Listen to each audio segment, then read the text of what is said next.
Hi, and welcome back to Reddit Confessions. You're about to hear something I still can't believe happened in my life, and I'm the one who lived it. It started in the middle of an ordinary conversation, or at least, that's what I thought it was. Laurel and I were sitting in the car, parked in front of a grocery store. She was scrolling through her phone, pretending to look for a recipe, and I was just staring out the windshield, zoning out. Then, out of nowhere, she said, "We should talk about me and Andrew." I didn't even process it at first. Andrew could have been anyone, the cashier from the coffee shop, her coworker from marketing, our neighbor's kid who sometimes mowed the lawn. But she kept talking. "It's been going on for a while, and I don't want you to find out in a worse way." My brain actually froze for a moment. The way she said it, calm, like she was telling me we were out of milk, made me think she'd lost her mind.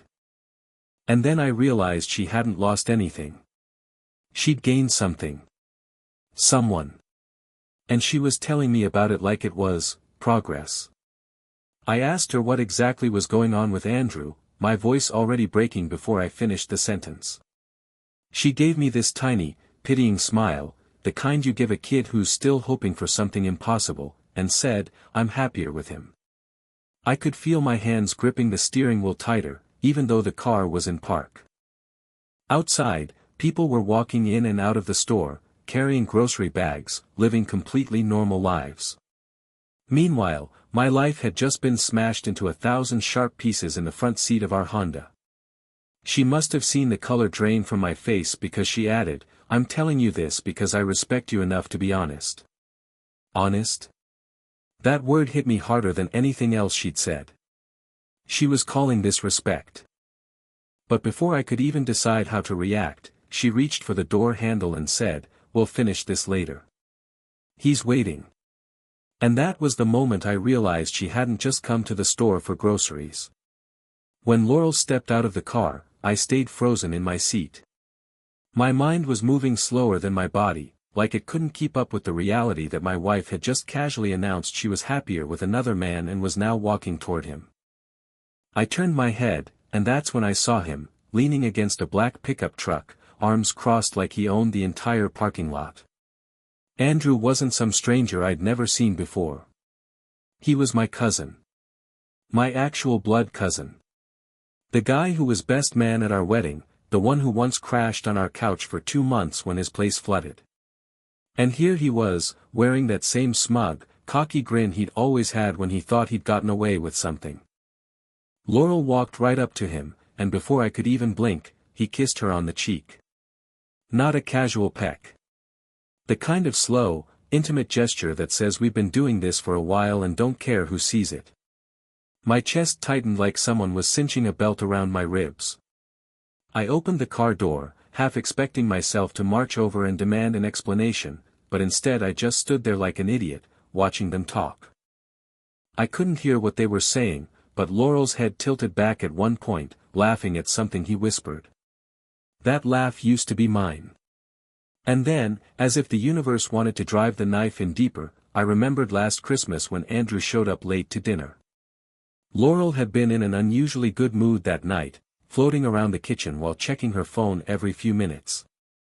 I'd chalked it up to holiday stress relief.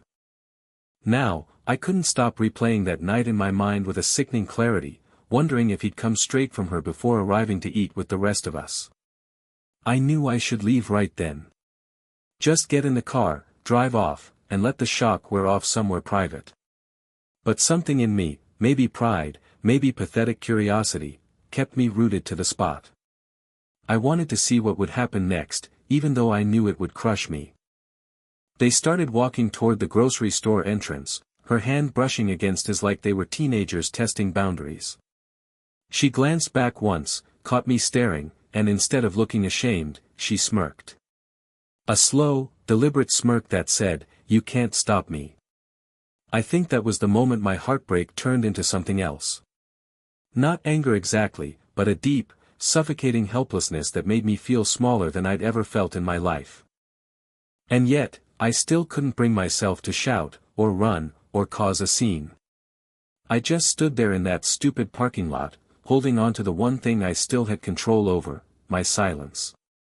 I told myself I was just going to get in the car and drive away, that nothing good could come from following them inside. But as soon as they disappeared through the sliding doors, my legs moved on their own. I walked in, trying to look like any other shopper, though my heart was pounding so hard I could feel it in my ears. The bright fluorescent lights felt like they were exposing every thought running through my head, and the squeak of the grocery carts only made me more aware of how absurd this whole scene was. I spotted them in the produce section, standing far too close while pretending to pick apples. Laurel's hand rested on his arm as she laughed at something he said, her other hand tossing fruit into the basket without looking. Andrew leaned toward her, brushing a piece of hair from her face like he was auditioning for some cheap romance movie. I stopped behind a display of oranges, half hidden but with a perfect view. I didn't know what my plan was. Confront them in the middle of the store. Make a speech in front of strangers. My mind kept flipping through possibilities, each one more pathetic than the last. And then Laurel looked up, straight past Andrew, and locked eyes with me. There wasn't even a flicker of guilt, only amusement, like she'd been wondering how long it would take for me to follow. She whispered something to him, and he turned, that smirk still glued to his face. For a moment, we just stared at each other, three people caught in a silent, lopsided war no one else in the store even noticed. I wanted to shout his name, to demand he step away from her, but the words died in my throat. Instead, I reached for the nearest apple, just to do something with my hands. My fingers were shaking, and I realized how ridiculous I must have looked, hiding behind fruit like a scared kid watching his parents argue. They moved on to another aisle, and without thinking, I followed. The bakery section. She picked up a loaf of bread, held it under her nose, and closed her eyes like she was inhaling the scent of some perfect life she'd built without me. Andrew slid an arm around her waist, and my stomach churned so violently I thought I might be sick right there. Finally, I stepped out from behind the display and walked toward them. My voice came out quieter than I wanted, wavering even though I tried to steady it. "Do you even care how this looks?" I asked. Laurel turned to me, her face calm, almost bored. "You mean the fact that I'm buying bread with someone who makes me happy?" "Yeah, I think I'm fine with that." Her tone was so casual it knocked the air out of me. Andrew didn't even look at me when he said, "You should go, man. This isn't your scene anymore." In that moment, I realized I wasn't just losing her, I'd already lost her. The person standing in front of me wasn't my wife anymore. And yet, for reasons I still can't explain, I stood there frozen, gripping my grocery basket like it was the last anchor I had left. I don't even remember deciding to keep following them, but somehow my feet carried me right into the next aisle, then the next, until we ended up in the checkout line. The store was busier now, the low hum of conversations mixing with the rhythmic beeps of scanned items, but to me it all felt like background noise to the suffocating reality in front of me. Laurel and Andrew stood side by side at the conveyor belt, unloading their cart like they'd been doing this together for years. She reached for a bottle of wine, the kind she used to buy for our anniversaries, and placed it gently on the belt while laughing at something he whispered in her ear. That laugh, it wasn't loud, but it was sharp enough to cut through every memory I'd been clinging to. I stood 2 lines over, pretending to look at a rack of gum while keeping them in my peripheral vision. My hands were clammy, my breathing uneven, and I could feel the curious glances of strangers who had no idea they were witnessing the quiet implosion of someone's marriage. I wanted to walk up, slam my hand down on the counter, and tell her to come home with me right now. But then what? She'd refuse, and I'd be standing there like some desperate fool while Andrew smirked in victory. No, I couldn't give him that satisfaction, though doing nothing made me feel even smaller. When the cashier greeted them, Laurel smiled in that sweet, effortless way I hadn't seen in months. Not for me, anyway. They chatted with the ease of 2 people sharing a private world, one I was never invited into. She reached into her purse and pulled out a sleek black wallet, sliding a card across the counter without hesitation. I recognized the card instantly. It was the joint credit card, the one I'd been paying down for years. Watching her use it for a date with him was like being slapped across the face. The cashier bagged their groceries, and as Andrew picked them up, Laurel turned her head slightly, catching my gaze from across the room. There was no shame in her eyes, no flicker of hesitation, just a steady, deliberate look that said, "You're watching, and I don't care." I felt my throat tighten so much I could barely swallow. She mouthed something to me, 3 slow words, and though I couldn't hear them, I knew exactly what she said: "Let it go." They walked toward the exit, his hand resting casually at the small of her back. My legs felt like they were made of lead, but I forced myself to follow, weaving through the crowd until I was outside in the crisp evening air.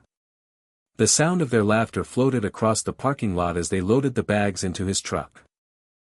I stood there, just far enough away that they wouldn't notice me, and wondered how long this had been their normal. How many nights like this had they shared while I sat at home thinking she was working late? When they finally drove off, the taillights disappearing into the distance, I realized I'd been gripping my car keys so tightly the metal had left marks in my palm. My world had just crumbled in the most public, humiliating way possible, and the worst part was, no one around me even knew it had happened. By the time I pulled into our driveway, the street was already dark, the only light coming from the faint yellow glow of the porch bulb we never replaced. I sat in the car for a while, gripping the steering wheel, letting the quiet press in on me until it felt like I was suffocating. I kept replaying the scene at the store, the casual touches, the smugness in Andrew's eyes, Laurel's complete lack of shame. It was like my brain was trying to force me to accept that this wasn't some surreal nightmare I'd wake up from. Eventually, I got out, my legs stiff, and unlocked the front door. The air inside felt different, almost stale, like the house itself knew it didn't belong to me anymore.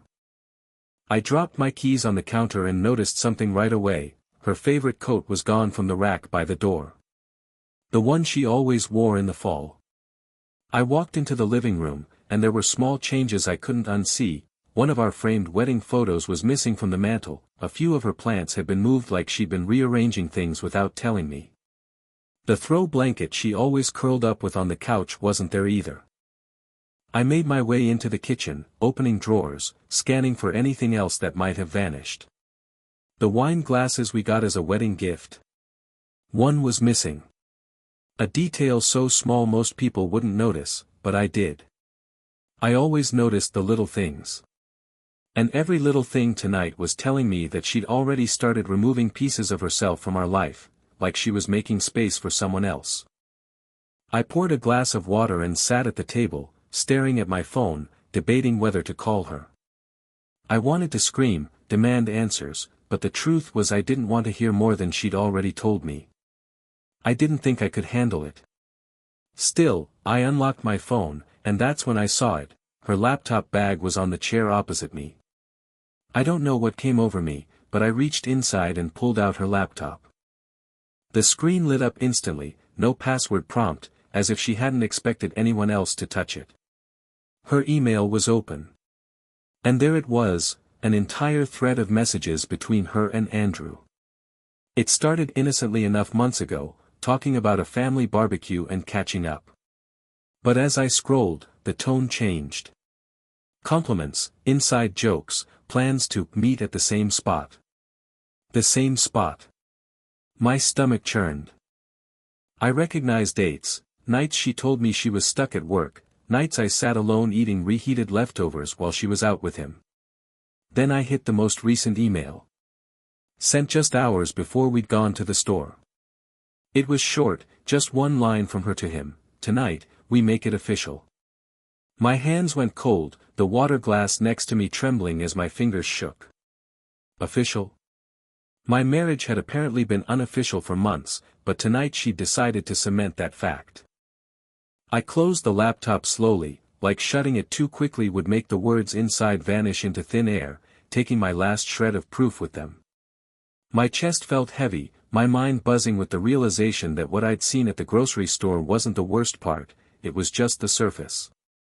The rot went so much deeper, and now I couldn't stop myself from digging further, even if I knew it would destroy me. I sat there for a long time after closing the laptop, just staring at it like it might start explaining itself if I waited long enough. Eventually, I opened it again, not because I wanted more proof, but because I already knew there was no going back. Once you've crossed that line, once you've peeked behind the curtain, you can't unsee what's there. I clicked into her documents folder, the one I knew she kept organized by month and year. Everything looked normal until I noticed a subfolder tucked at the very bottom with a name that didn't fit her usual neat labeling, for later. Inside were dozens of files, spreadsheets, scanned documents, even PDFs of forms I didn't recognize at first. My hands went cold as I opened one and saw the words joint account closure request at the top.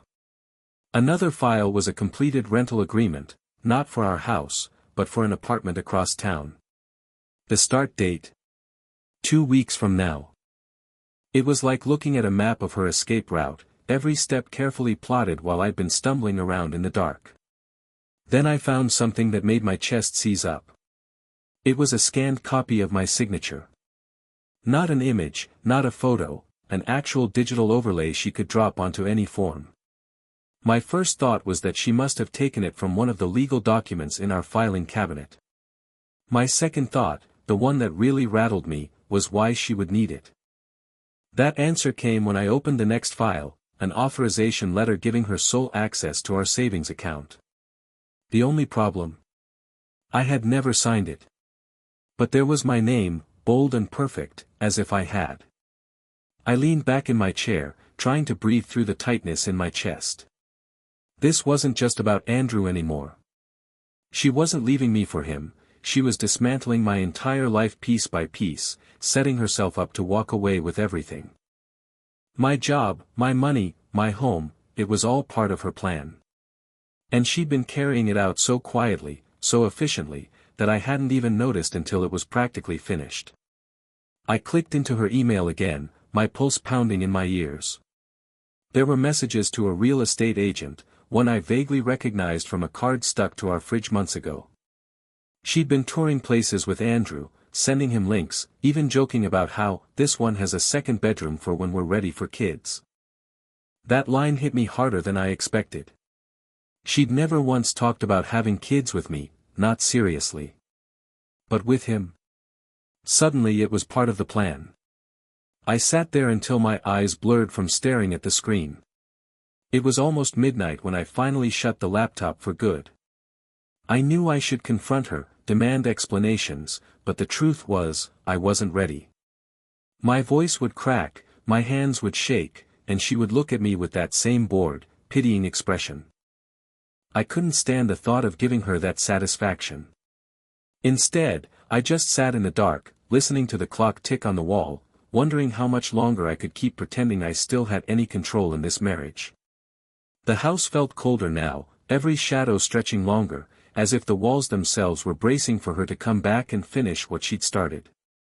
It was well past midnight when I finally pushed the laptop away, my head pounding and my thoughts spinning in jagged circles. I told myself she wouldn't be back that night, that she'd gone straight to Andrew's, maybe even stayed there.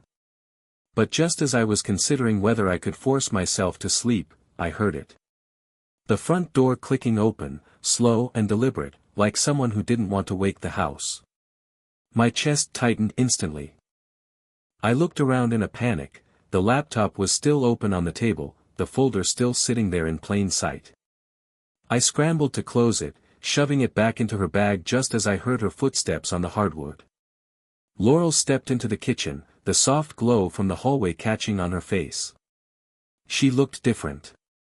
Not disheveled or guilty, no, she looked calm, collected, like someone coming back from an evening that had gone exactly as planned. Her eyes flicked to me sitting at the table, then to the untouched glass of water beside me. "You're still up," she said, her voice as casual as if she'd just run to the store for milk. I couldn't speak right away.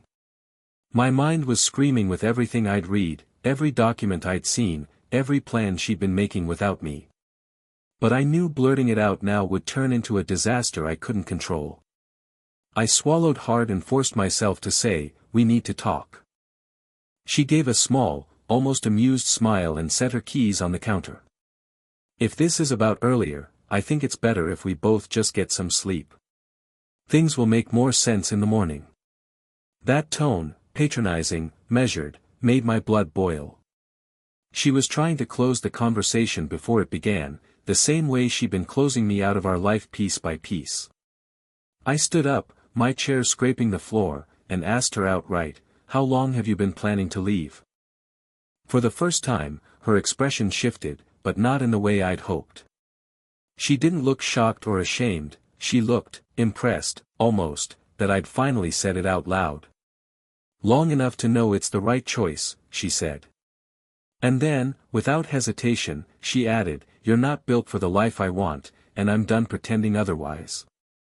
Those words cut deeper than anything she'd told me before, because there was no room for negotiation in them.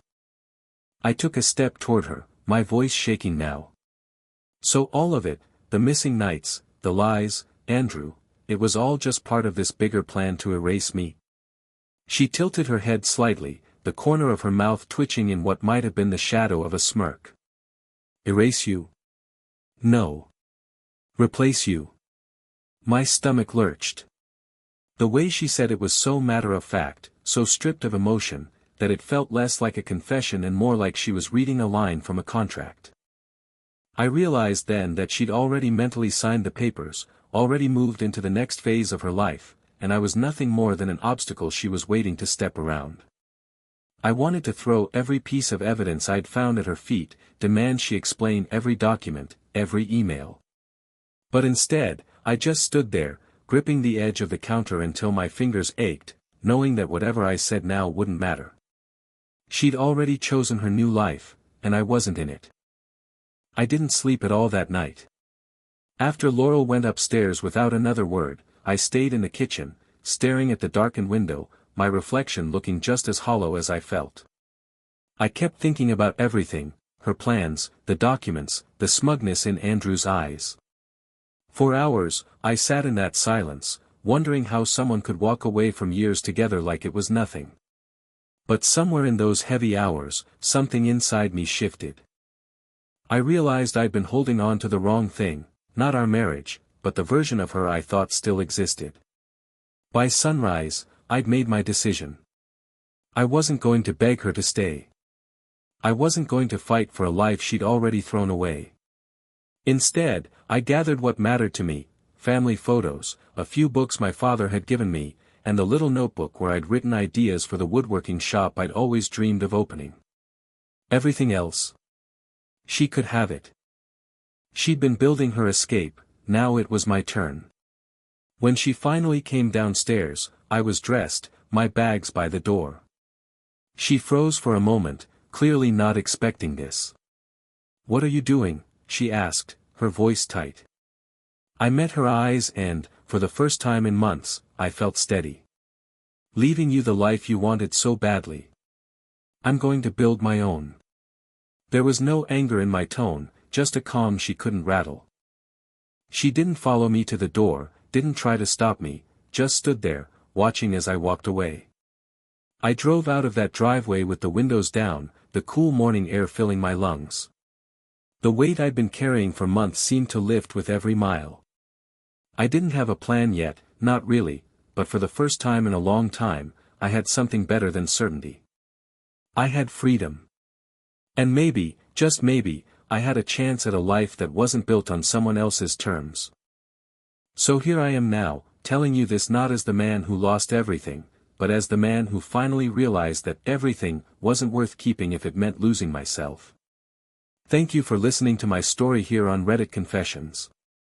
Now I want to hear from you. What's the most unexpected, life-changing decision you've ever made when everything seemed to fall apart? Share your thoughts in the comments, because you never know, your story might be the one someone else needs to hear today.